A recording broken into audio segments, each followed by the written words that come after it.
राधे राधे गुरुजी। जी राधे राधे। मैं जौनपुर से आई हूँ गुरुजी, मुझे तो बिलीव नहीं हो रहा कि मैं आपके पास हूँ। खुश रहिए। गुरुजी मुझे एक प्रश्न पूछना है आपसे। हाँ। मेरे मंदिर में बालाजी हैं, तो मैं उनको रोज मतलब टीका चंदन करती हूँ, उनके लिए दीपक जलाती हूँ, तो क्या मुझे करना चाहिए कि नहीं? हाँ तो करना चाहिए, किसने मना किया? सब लोग कहते हैं कि हनुमान जी को नहीं छूते। तो आपके मंदिर है कोई आसपास? जी मंदिर में मैं रखी हूँ। आपके घर पे? जी। हाँ तो कर सकते हैं पूजा, क्या दिक्कत जी है? और मैं रोज शुद्धि सप्तशती पवित्र अवस्था में शुद्धि के दिनों में ही जी मंदिर में पूजा करना चाहिए, अशुद्धि के दिनों में नहीं करना चाहिए। जी अशुद्धि के दिनों में मानसिक पूजा करनी चाहिए। जी। और मैं रोज सप्तशती जी का पाठ करती हूँ, दुर्गा जी का। तो सही क्या, है, सही है। क्या मुझे करना चाहिए? बिल्कुल करना चाहिए।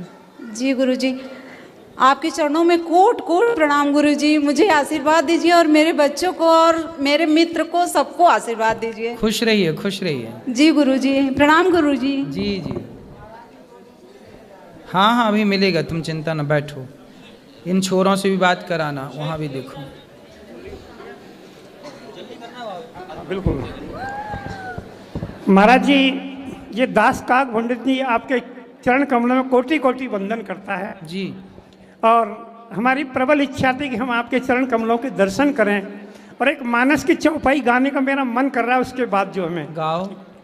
राम सदा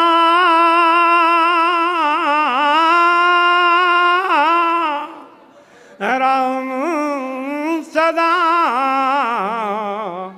सेवक रुचि राखी, वेद पुराण संत सब साक्षी। ये दास महाराज जी 10 दिन से आपकी कथा लगातार सुन रहा है, और अभी 1 घंटे पूर्व 6 बजे आपने कहा उस कथा में कि मैं गौशाला में जाऊंगा, मेरे साथ आप जो चलना चाहें चलें। ये दास वृंदावन में मथुरा से आया, आपका बेटा वहाँ बैंक में नौकरी करता है। मैंने उससे कहा मैंने कि बेटा हमें वहाँ जाना है, तुरंत वो लेकर के आया। और 3 दिन पहले भी हम आए थे तो वृंदावन में घूम के चले गए। उधर वो अक्षय भंडारा था, वहाँ हमारे गुरुदेव भी रहते हैं, पानी घाट पर राम सुमरन दास जी, उनके आश्रम पे गए। आज परमात्मा ने हमें धन्य धन्य कर दिया कि आपके सामने हम एक मानस की चौपाई गा करके आपके चरण कमलों में कोटि कोटि वंदन करने के लिए हम परमात्मा ने हमें मौका दिया। यह आपके लिए हमारा कोटि कोटि धन्यवाद। सुखी रहिए।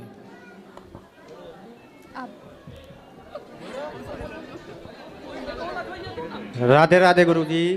जी। गुरुर्ब्रह्मा गुरुर्विष्णु गुरुर्देवो महेश्वरा, गुरुर्साक्षात् ब्रह्म तस्मै श्री गुरुवे नमः। गुरुजी मैं उत्तरकाशी से आया हूँ। जी। गुरुजी जो साधु संत रहते हैं कुछ गाली गलौज करते हैं, तो उन्हें हम साधु संत माने या पाखंडी माने, आप ये बताओ पहले। नहीं, पाखंडी क्यों मानना है? संत सबको जाक देखो, जस आपन तस दूसर जानी। जो व्यक्ति साधु होगा, आप सज्जन होंगे ना जी, तो आप दुष्ट को भी सज्जन मानेंगे, और आप दुष्ट होंगे तो सज्जन भी आपको दुष्ट ही नजर आएगा। अच्छा। धर्मराज युधिष्ठिर से यही तो कहा गुरु जी जी जी जीने के जाओ, धर्मराज इस गांव में जितने बुरे लोग हैं सबको लेके आओ। जी। धर्मराज युधिष्ठिर को कोई बुरा नजर नहीं आया। क्यों? क्योंकि वो खुद अच्छे थे। जी। दुर्योधन से कहा जाओ इस गांव में जितने अच्छे लोग हैं सबको लेके आओ। जी। दुर्योधन को एक भी अच्छा नहीं मिला क्योंकि खुद बुरा था। जी। तो आप अच्छे होंगे ना, जी। तो आपके अंदर सबको, आपके भीतर आप सबको अच्छा ही देखेंगे। आप ही बुरे हैं। आप यदि संतों में भी खोट देख रहे हैं ना, तो यह खोट संतों में नहीं है, यह खोट आप में है, क्योंकि आपको खोट ही दिख रही है। जी। तो जैसे हम यात्रा पे जाते हैं कहीं, तो हम मतलब जूता पहन के माला जप कर सकते हैं किसी बस में जैसे? बिल्कुल बिल्कुल। भगवान का नाम जूता पहन के भी लेने में क्या बुराई है? जूता पहन के लो, कपड़े पहन के लो, चप्पल पहन के लो, भगवान का नाम हमेशा लो, हर क्षण लो। राधे राधे गुरु जी। राधे राधे गुरु जी। जी। गुरु जी पहले तो मेरा प्रणाम स्वीकार करो। पहले ਤੁਹਾਡੇ ਆਸ਼ਰਮ ਦੇ ਵਿੱਚ 4-5 ਵਾਰੀ ਆਇਆ, ਮੈਨੂੰ ਦਰਸ਼ਨ ਹੀ ਨਹੀਂ ਹੋਏ ਤੁਹਾਡੇ, ਤੇ ਹੁਣ ਕੱਲ ਮੈਨੂੰ ਦਰਸ਼ਨ ਹੋਏ ਤੇ ਮੈਂ ਬੜਾ दिल दुगुन सोचा भी मेरे तो कोई ऐसी कोई गलती हुई ही कि दर्शन नहीं होंगे। बताओ क्या सेवा करें, आपकी क्या प्रश्न है? प्रश्न यही है कि दर्शन नहीं होंगे ही, ਇਹਦਾ ਕੀ ਚੱਕਰ ਸੀ? दर्शन किसके नहीं हुए? आप जी दे। अरे अब तो हो रहे हैं, बताओ। अरे कल होए, अभी तो वृंदावन की मेरे को गली गली याद हो गई, मैं इतनी बार आ गया आपके पास। पिछले 2 साल से आ रहा हूँ मैं, 5-6 बार आ गया। अच्छा है, सवाल कुछ नहीं है? नहीं, सवाल भी है एक। क्या सवाल? बाकी तो सब ठीक है। बच्चों के वास्ते ਜਿਹੜੇ नवे ठीक है, नवे बच्चे हैं उनको अपने स्कूल की एक दिन की जो दिनचर्या होती है गुरु जी, उसके बारे में कथा में कुछ बताइए। बताएंगे कथा में। बेटा बैठो, सब खड़े ना हो। उनको हाँ बैठ जाओ, ये भैया को दो, फिर इस तरफ ले आना माइक, इस तरफ माइक ले आना। राधे राधे गुरु जी। जी जी गुरु जी मैं पीतम्बरा माई की नगरी दतिया से आया हूँ। हाँ हाँ गुरु जी मेरा ये प्रश्न है, जैसे मैं मंदिर जाता हूँ तो मेरे सारे दोस्त मुझे चिढ़ाते हैं कि ये मंदिर जा रहा है सुबह से। गुरु जी मैं 6:30 बजे मंदिर हो आता हूँ। अच्छा है, सब करता हूँ गुरु जी, पर मेरे दोस्त लोग चिढ़ाते हैं मुझको। अरे दोस्तों को चिढ़ाने दो, आप अच्छे काम करो। जिस दिन आप सफल हो जाएंगे ना, तो वही चिढ़ाने वाले दोस्त आपके सामने हाथ जोड़े खड़े रहेंगे। बहुत हंसी मजाक उड़ाते हैं गुरु जी। करने दो, आप पढ़ाई करो, मन लगा के काम करो। बस गुरु जी यही नहीं हो रहा है कि थोड़ी पढ़ाई नहीं हो रही है। करो करो। राधे राधे गुरुजी। जी जी मेरी प्रश्न है गुरुजी आपसे कि दुर्गा पूजा में जो पितृपक्ष में क्या हम पूजा कर सकते हैं? हाँ। तो मेरी जेठानी बोलती है कि पूजा मत नहीं करना चाहिए। ये जेठानियाँ उल्टा ही काहे बोलती हैं? काहे उल्टा बोलती हैं जेठानियाँ? बोल रही है पूजा नहीं करना चाहिए, पर हम किए थे गुरुजी, क्या हम गलत किए? नहीं, सही किए। अच्छा, जेठानी करती है पूजा? नहीं, वो नहीं की थी। वो खुद नहीं करती, इसलिए बोलती तुम भी मत करो, क्योंकि वो जाएगी नरक, तो उसे जलन हो रही है कि तुम बैकुंठ जाओगी तो फिर हमें कैसे जाने को मिलेगा, इसलिए तुम भी नरक ही चलो। और गुरुजी एक प्रश्न था, मेरी एक लड़की है गुरुजी, लड़के तो नहीं है, तो मेरे हिसाब से मेरे लिए लड़की ही सब कुछ है। सही है। पर मेरे पति बहुत चिंता करते हैं कि मेरे लड़के नहीं हैं, इस वजह से उनका बहुत तबीयत खराब रहता है। बहुत पति? यहीं पर है। बात कराओ और उनको समझाइए कि लड़का लड़की कुछ नहीं होता, वो बहुत चिंता करते हैं। का ये पति हैं? अरे यहाँ आओ पति, सब मैया ओ बैठो मेरी, ए पति देवता इस तरफ आओ, इस तरफ सब बैठो, खड़े नहीं होना। राधे राधे गुरुजी। जी थोड़ा मन में ये चिंता लगा रहता है कि हाँ, दुनियादारी में लड़के रहते हैं तो सभी काम काज में अगला कोई देखने वाला नहीं, करने वाला है, बूढ़ा बुजुर्ग हो जाएंगे तो फिर बड़े बूढ़े, अरे जिनके बेटा हैं 4-4, उन 4-4 बेटों के होने पर भी उनकी माँ वृद्धाश्रम में है। जिनके 4-4 हैं उनके भी तो माता पिता वृद्धाश्रम में है, दर दर की ठोकर खा रहे हैं। इसलिए बेटे के भरोसे क्यों रहना कि बुढ़ापे में बेटा साथ देगा, ये कहो ना कि बुढ़ापे में हमारा भगवान साथ देंगे। जय राधे राधे। बेटे के भरोसे क्यों, बेटी है ना। हाँ है। और जिनके बेटे हैं उनसे जाके पूछो कि बुढ़ापे में तुम्हारा बेटा साथ दे रहा है। आज बहुत सारे बच्चे कहाँ साथ दे रहे हैं बुढ़ापे में? नहीं। फिर इसलिए बुढ़ापे में बेटे का साथ क्यों चाहिए? इस मानसिकता को बदलो और ये मानसिकता बनाओ कि भगवान सबका साथ देते हैं, ना कि बेटा। नहीं, ठीक है राधे राधे। ठीक है, आप चिंता तो नहीं करोगे? चलो खुश रहो। यहाँ ये भैया को ले आना, इस तरफ। मैया बैठो मेरी माँ, बैठो।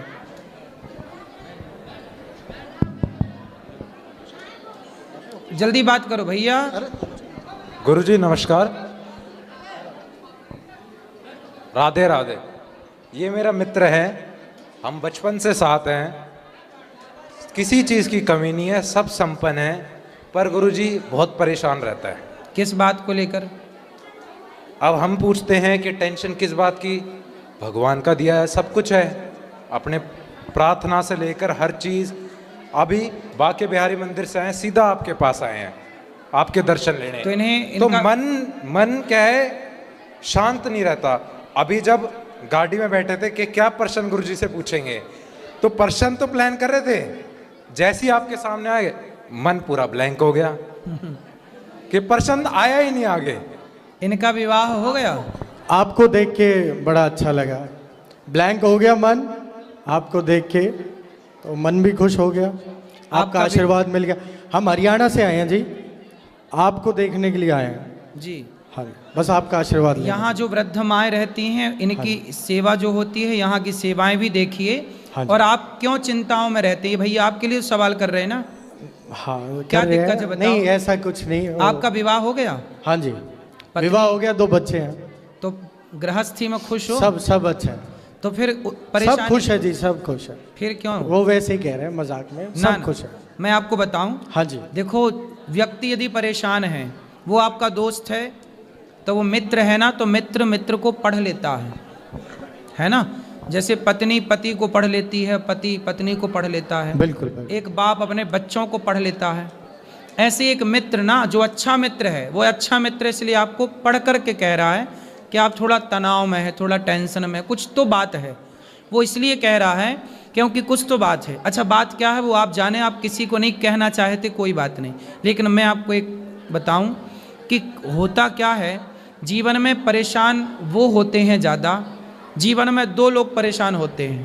पहले वो जिन्हें ये लगता है कि मैं करता हूँ, जो ये मानते हैं कि सब कुछ भगवान कर रहे हैं, वो बिंदास रहते हैं। जब भगवान ही कर रहे हैं, अब हम कुछ भी कर ही नहीं रहे हैं, भगवान हमसे सब कुछ करा रहे हैं। आज भगवान ने गौरी गोपाल में इतनी सारी 30,000 लोग भोजन करते हैं गौरी गोपाल में, और यहाँ 290 माताएं रहती हैं। तो क्या ये मैं कर रहा हूँ? मेरी तो औकात ही नहीं कि मैं इतना कर सकूँ। तो ये सब भगवान करा रहे हैं, तो हो रहा है। जैसे अर्जुन को लगा कि मैं महाभारत लड़ रहा हूँ, लेकिन आखिरी में पता चला नहीं, मैं तो जीरो था, ये भगवान ही सब कर रहे थे कन्हैया आगे बैठे बैठे। लेकिन ये बात अर्जुन को बाद में पता लगी। उन्हें लगा कि मैं गांडीव चला रहा हूँ, जबकि उनके गांडीव में इतनी ताकत थोड़ी थी कि पितामह भीष्म के शरीर को वो छल नहीं कर सकें। कुल मिला के हम ये मान लें कि मैं नहीं करता, भगवान करते हैं। एक तो पहली मानसिकता आपको ये बनानी है कि भगवान सब कुछ करते हैं, जो है वो ईश्वर का दिया है, अच्छा भी और बुरा भी, इसलिए पहली मानसिकता ईश्वर कर रहे हैं। दूसरा जितना है उतने में संतुष्ट रहना। औरों से बहुत दिया है ईश्वर ने आपको। जो शर्ट आपने पहन रखी है ना, ये शर्ट कितने की है? शर्ट ये 15,000 की। हाँ, अब आप इसे 1 साल और पहनना, 2 साल और पहनना, या 3 साल, और जब पहनने थोड़ा थोड़ा फटने लग जाए तो आप इसको लेके खड़े हो जाना और कहना कि भाई फुटपाथ पर जाकर, झोपड़पट्टियों में जाकर, भाई साहब ये शर्ट मेरी है, कौन कौन लेना चाहेगा? तो आपकी 2-3 साल पहनी हुई शर्ट को लेने वाले 10-20 लोग खड़े हो जाएंगे, भैया हमें दे दो, हमें दे दो। आप कितने बेहतर हैं उन लोगों से।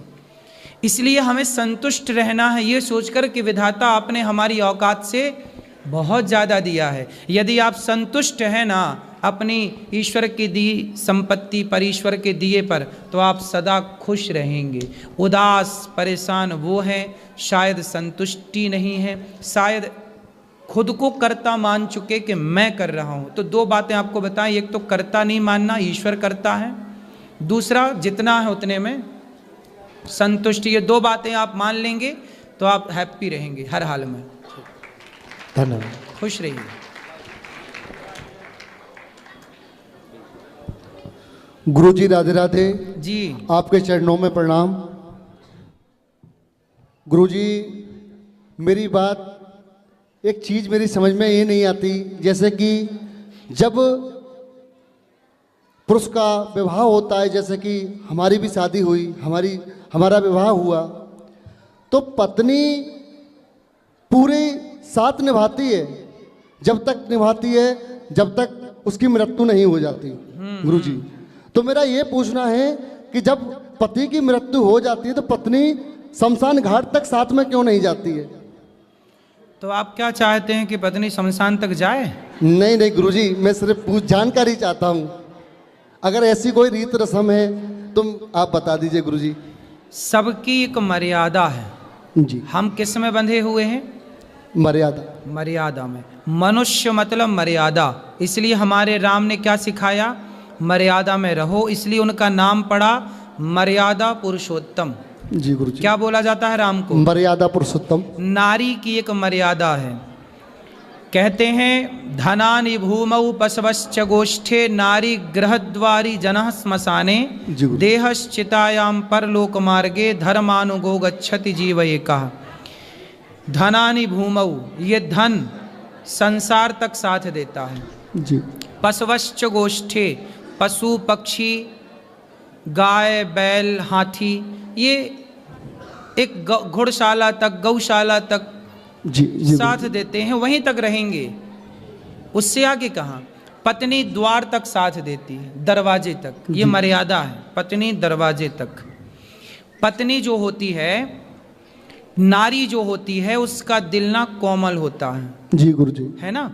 जब शमशान स्त्रियां क्यों नहीं जाती, बेटी शमशान क्यों नहीं जाती? आजकल तो देखो बेटियां भी बाप पे आग लगा रही हैं चिता पर। जी गुरुजी। आजकल तो सब जा रही हैं, लेकिन उस जमाने में नारियों को जाने से मनाही थी। उसका कारण क्या था? साइंटिफिक सुनो। लड़की बेटी शमशान नहीं जाती, पत्नी शमशान नहीं जाती, माँ शमशान नहीं जाती। कारण जानिए कि जिस पत्नी ने आपको अपना पति माना, भगवान की तरह पूजा, हमारे यहाँ पति भगवान है। जब पुरुष जब मरता है तो चिता पे जलाया जाता है। आपने किसी की चिता को जलता हुआ देखा है? जी गुरुजी। देखा ना, कितना दर्दनाक होता है ना वो। जी गुरुजी। चिता पे जलना मतलब चमड़ी ऐसे टिपकती है। सोचिए कि जिस पत्नी ने अपने पति को भगवान माना, उसे इस तरह जलता हुआ देखेगी तो कहीं उसके अंदर सदमा ना बैठ जाए। दिल की कच्ची है ना, दिल की कोमल है ना स्त्री। जी गुरुजी। एक माँ शमशान क्यों नहीं जाती? बेटे को जलता हुआ कैसे देखेगी? जी। है ना? एक पत्नी कैसे देखेगी अपने पति को? लेकिन गुरुजी इतना ही प्यार जितना वो करती थी, इतना ही पति भी करता है, तो पति तो जलते हुए देखता है। नहीं, पति थोड़ा कठोर होता है। जी गुरुजी। पुरुषों का दिल और स्त्री के दिल में अंतर नहीं लगा आपको आज तक? जी बोलो। जी गुरुजी। स्त्री बेटी और बेटे के दिल में अंतर नहीं लगा आपको आज तक? स्त्री थोड़ा कोमल है, कोमलांगी बोला जाता है उसे। कोमल अंगों की, केवल अंग ही कोमल है स्त्री के नहीं, कोमल उसका मन भी है, कोमल उसका दिल भी है। सदमा बच्चे झेल जाते, लड़का झेल जाता है थोड़ा, लड़की नहीं झेल पाती। ठीक है, ये पुरानी परंपराएं चली आई हैं कि कौन किसे जलता देखेगा। पुरुष देख सकता, पुरुष थोड़ा कठोर हो, इसलिए माँ, इसलिए बच्चा बाप से डरता है, माँ से नहीं डरता। जी गुरुजी। है ना? बाप से थोड़ा कुछ भी होगा तो माँ के पास आएगा। बेटा जानता है कि माँ मान जाएगी, पर बाप जल्दी नहीं मानता। तो छोटे छोटे बच्चों से पूछ लो कि भाई तुम्हारी माँ ज़्यादा कोमल है कि तुम्हारा बाप ज़्यादा कोमल है? ये तो प्रश्न का उत्तर बच्चे दे देंगे कि हमारी माँ ज़्यादा अच्छी है। बाप थोड़ा डांटता है, बाप थोड़ा गुस्सा दिखा दे, लेकिन माँ इतने में मान जाती है। ठीक है गुरुजी, मेरा प्रश्न का आपने बता दिया, मैं बहुत खुश हूँ, कोट कोट नमन कर रहा हूँ। गुरुजी के लिए एक बार जोरदार तालियां बजाते हैं आप लोग। मैं संतुष्ट हूँ। लीजिए मेरी पत्नी गुरुजी, ये भी खुश रहिए। हेलो गुरुजी, राधे राधे।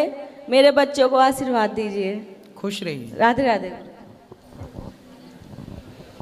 राधे राधे गुरुजी। आपके चरणों में तुच्छ सी दासी का कोटि कोटि नमन स्वीकार। खुश रहिए। मेरे बेटा का जन्मदिन 16 दिसंबर को है, तो उसी के उपलक्ष्य में अन्य क्षेत्र बंटवाना चाहती हूँ। ठीक है, बहुत सुंदर। वो नहीं आया है एग्जाम के चलते, तो उसको आशीर्वाद दे दीजिए। आदित्य नाम है। आदित्य को राधे राधे और उसे बहुत बहुत शुभकामनाएं उसके जन्मदिन की। ऐसी माँ जो अपने बेटे का जन्मदिन संतों की सेवा करके मना रही है, संतों के आशीर्वाद से बच्चा दीर्घजीवी बने, खूब सुखी हो। एक और प्रश्न है, मेरे पिताजी की अकाल मृत्यु हुई थी, तो क्या मैं उनके लिए पोथी पाठ करवा सकती हूँ? बिल्कुल, बेटी करा सकती है पिता के लिए शुभ कार्य। अब तुम बात। राधे राधे गुरुजी, मैं आपके लिए कुछ धनराशि लाई हूँ, आपको देना चाहती हूँ। ठीक है।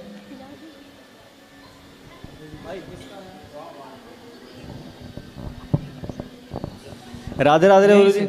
यहीं से बैठो जी जी। गुरु जी मेरा एक प्रश्न ये है कि अभी कुछ दिन से 3-4 महीने से माइंड थोड़ा मेरा डिप्रेशन में चल रहा है। क्यों? वो इसलिए जब से मुझे मतलब जो मेरी मम्मी थी वो जब मैं छोटा था वो उसी टाइम पे एक्सपायर हो गई थी। तो अभी 3-4 महीने पहले मुझे मतलब पता चला है कि वो मतलब मेरी वजह से एक्सपायर हुई थी। अच्छा, तो किस वजह से? ये तो मुझे नहीं पता, मेरे तो याद भी नहीं है, मैं छोटा था उस टाइम पे। तो 3-4 महीने से मेरा माइंड थोड़ा मतलब डिप्रेशन में चल रहा है। और उसी वजह से जो भी मेरे साथ आ रहा है मतलब तो आपको ऐसा किसने बताया कि तुम्हारी वजह से तुम्हारी माँ चली गई? 2-3 बंदे हैं ऐसे। कौन? ये तो मतलब बाहर वाले ही हैं और फैमिली में भी हैं 1-2 बंदे। बाहर वालों को कैसे पता? वो उस टाइम पे थे मतलब। भाई हो सकता है कि उन्होंने गलत जानकारी दी।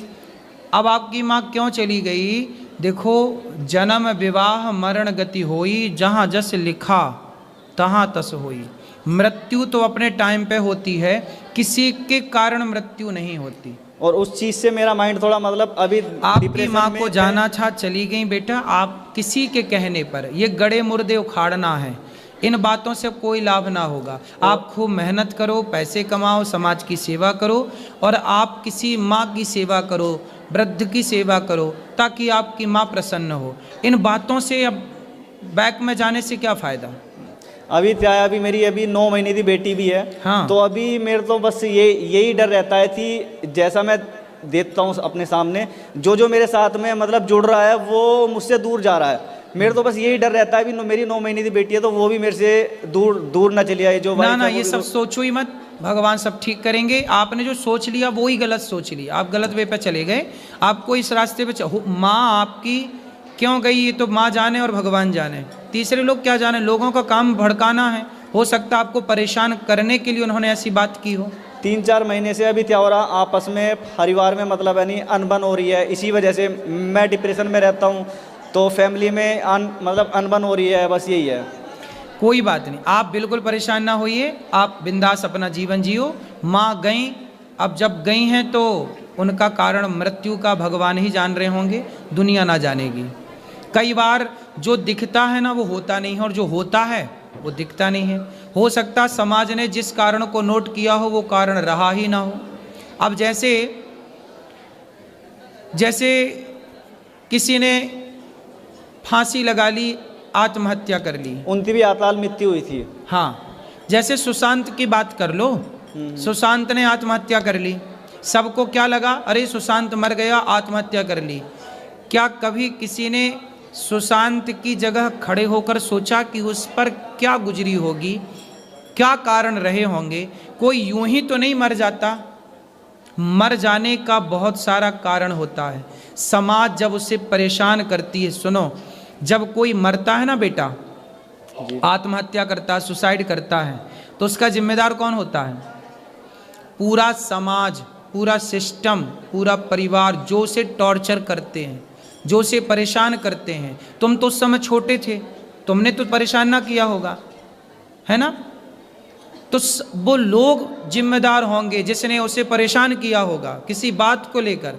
इसलिए जब कोई आत्महत्या करता है, सुसाइड करता है, तो सुसाइड नहीं है, वो एक मर्डर होता है, समाज के द्वारा किया गया मर्डर, जो लोगों ने अपने बातों से किया, इतना परेशान कर दिया कि आदमी मरने के लिए मजबूर हो गया।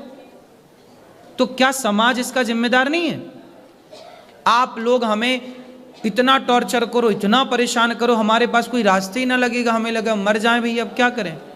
तो फिर हम मर जाएंगे तो उसका जिम्मेदार कौन होगा? वो लोग जिन्होंने टॉर्चर किया। इसलिए तुम जिम्मेदार नहीं हो, वो जिम्मेदार हैं वो लोग जिन्होंने तुम्हारी माँ को टॉर्चर किया। कभी कभी मेरे भी माइंड में ऐसा आ जाता है कि अब मेरे पे अब बिल्कुल भी सहन नहीं होता, अब तो तू भी इस दुनिया को छोड़ दे। ना बेटा, आत्महत्या नहीं करना चाहिए, ये बिल्कुल बहुत बड़ा पाप है, ठीक है? और तुम्हारी कोई गलती नहीं, तुम बच्चे थे। कितने साल के थे उस समय? 5 साल। 5 साल। फिर 5 साल का बच्चा तो माँ को बहुत लाडला होता है, तो माँ तो बच्चों के लिए जीती है। माँ बच्चों के लिए हर संकट झेलती है, हर विपत्ति, हर दुख का घूंट पीती है और जीती है। मरी होगी तो कोई और कारण रहा होगा, तुम कारण नहीं थी। बच्चे के कारण थोड़ी माँ मर जाती। 5 साल का बच्चा क्या परेशान करेगा कि माँ मर जाएगी? नहीं, समाज ने जरूर से तंग किया होगा, परिवार का कोई व्यक्ति रहा होगा जो उसे इतना टॉर्चर किया कि बेचारी ने मरने का निर्णय लिया। ठीक है, राधे राधे।